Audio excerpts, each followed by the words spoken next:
Hey everyone, ready to potentially double your money? Haha, well, let's not get ahead of ourselves. Right, of course. Not promising anything, but that's what the Motley Fool suggests. Ah, yes, that article about unstoppable growth stocks. Exactly. So we're diving into that today, seeing what they're so excited about. Always good to explore these ideas, especially when it comes to investing. For sure.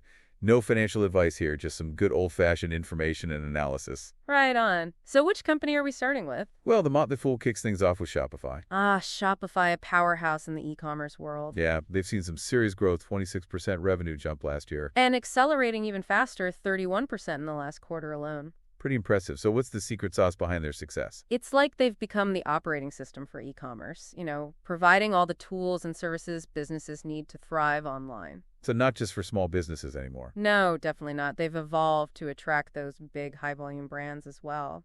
And their reach is huge. I mean, think about it. Over 875 million customers bought from Shopify merchants last year. And hundreds of millions using ShopPay, their streamlined checkout system. Wow, that's a lot of online shoppers. It is. The Shopify's not stopping there. They're really leaning into AI and automation. So making things even easier for businesses. Exactly. AI can help with marketing, inventory management, customer service, all sorts of things. So streamlining operations, saving time and money. And ultimately helping businesses make smarter decisions based on data analysis. All right, that all sounds great. But what about their price-to-earnings ratio?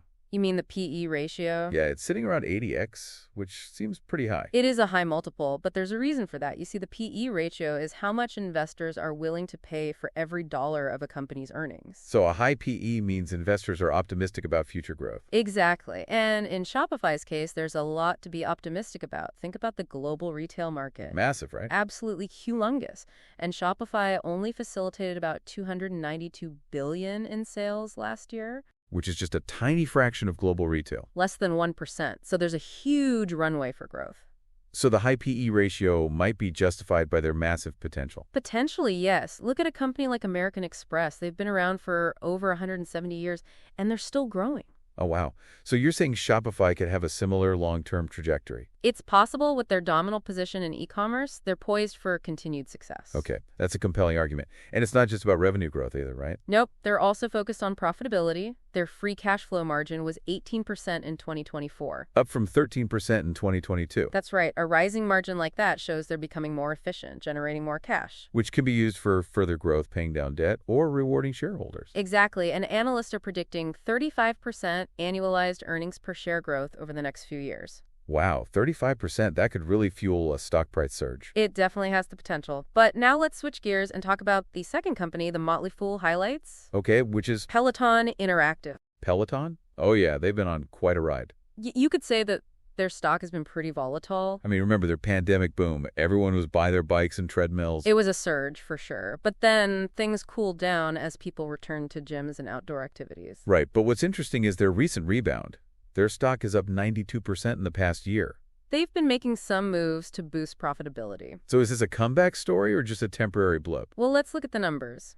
They hit a revenue peak of $4.1 billion in 2021. Driven by those pandemic sales. Exactly. But now things have stabilized around $2.6 billion. So not quite back to their peak, but still a decent chunk of change. And here's the key. They still have a loyal user base, over 6 million members. Oh, wow. So people are still using their app and equipment? Absolutely. The core business is still there, and they're working to strengthen it. So they're not just a pandemic fad. They're fighting to stay relevant. Exactly. And their strategy involves two main things, cost-cutting and community building. Okay, so tightening the belt and fostering connections. You got it. On the cost side, they're targeting over $200 million in savings this fiscal year. That's a significant amount. That could really impact their bottom line. It could. And on the community side, they're really emphasizing the experience, the lifestyle. So it's not just about selling bikes and treadmills. It's about creating a fitness-focused social network. Exactly. Live and on-demand classes, engaging instructors, interaction between users. It's all about building that sense of belonging. Okay, I can see that. People want that connection, even in their workouts. It's a powerful way to stand out in a crowded market. Makes sense. So what about their valuation? Their price-to-free cash flow ratio is currently 23x. That's another good question. The price-to-free cash flow, or PFCF, is a way to evaluate a company's valuation. So how does Peloton's PFCF stack up? Well, they're projected to generate $200 million in free cash flow this year. Which would bring their forward price-to-free cash flow down to 18x. Right, which might look more attractive to some investors. So potentially a good sign. Possibly. And if they continue to reduce costs and lower their interest expenses, their profitability could improve even further. Making that valuation even more appealing. Exactly. So we have two very different companies here. Shopify, a dominant player in e-commerce, and Peloton working to stage a comeback in the fitness market. Both with their own sets of challenges and opportunities. And both operating in industries with huge potential. It's fascinating to see how these companies are leveraging technology to drive their growth. They're not just riding existing trends, they're shaping the future of their industries. But we've only scratched the surface here. There's a lot more to unpack. Yeah. It really is amazing to see how they're not just going with the flow, they're actually shaping the future. It's that innovation. It's what separates the good from the great. Totally. And for investors, that forward-thinking approach is key, right? Oh, absolutely. It's about understanding where a company is heading, not just where they are now. So let's dive a little deeper into Shopify. One thing we haven't talked about is their ecosystem. Ah, yes. They're not just an e-commerce platform. They're building a whole suite of services. So more than just helping people set up a shop. Way more. They handle marketing analytics, shipping fulfillment, everything. Oh, so they're like a one-stop shop for entrepreneurs. Exactly. And that integrated approach gives them a huge advantage. It streamlines things for businesses and creates that network effect. Precisely. The more businesses use Shopify, the more valuable it becomes for everyone. And it just keeps growing, attracting even more businesses. It's like they're building their own digital economy. Their own digital economy. That's a powerful image. Makes me think about the role of data. Oh, data is absolutely essential for Shopify. I mean, they must be gathering tons of information from all those transactions. They are, and they're using it brilliantly to improve their services and personalize the customer experience. So it's not just about having the data, it's about knowing how to use it. Exactly. They're using it to understand customer preferences, optimize pricing, even predict future trends. Wow. So it's like they have a crystal ball? In a way, yeah. They can anticipate market shifts and adapt accordingly. Okay, so Shopify is all about data and building a digital economy.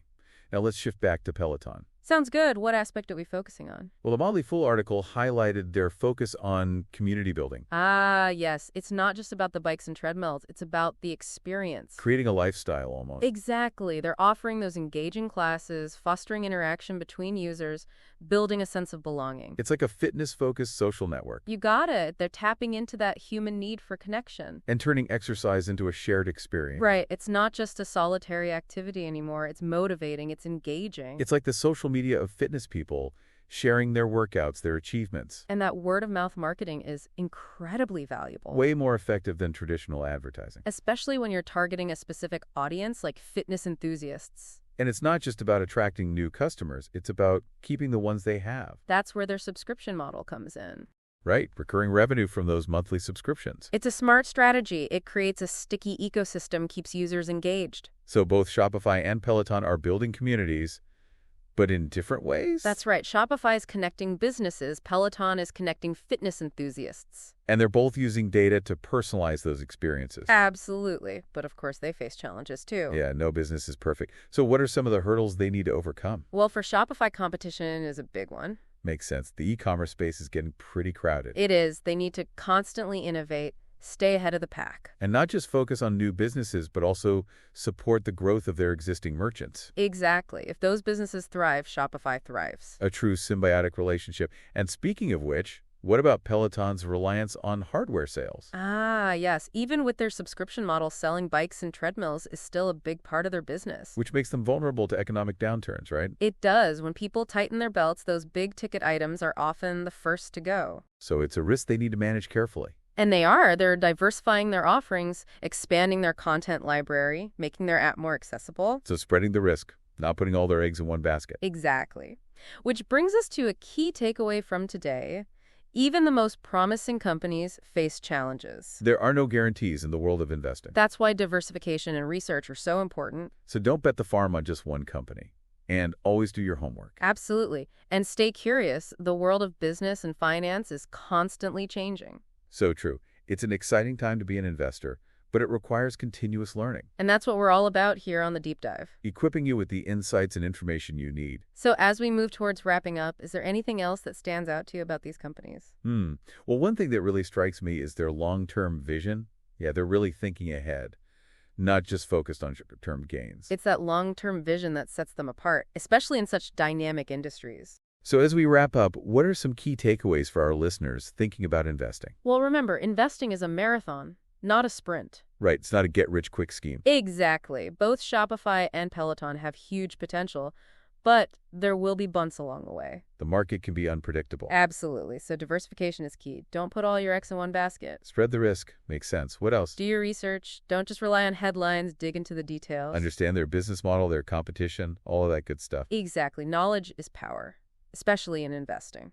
And speaking of knowledge, we've given you a good starting point today. But don't stop here. Keep learning, keep exploring. The world of business is constantly changing. It's an exciting time to be an investor, but it requires a commitment to continuous learning. And that's what we're all about here on the Deep Dive, right? Absolutely. We're here to help you navigate the market and make informed decisions. So as we sign off, we'll leave you with one final thought. Ooh, I like it. What is it? What trends and innovations do you think will shape the future, and which companies are best positioned to capitalize on them? That's a great question. Something for everyone to think about. Keep those questions in mind as you continue your investing journey. The journey of discovery is just as rewarding as the destination. Thanks for joining us on The Deep Dive. Stan 72.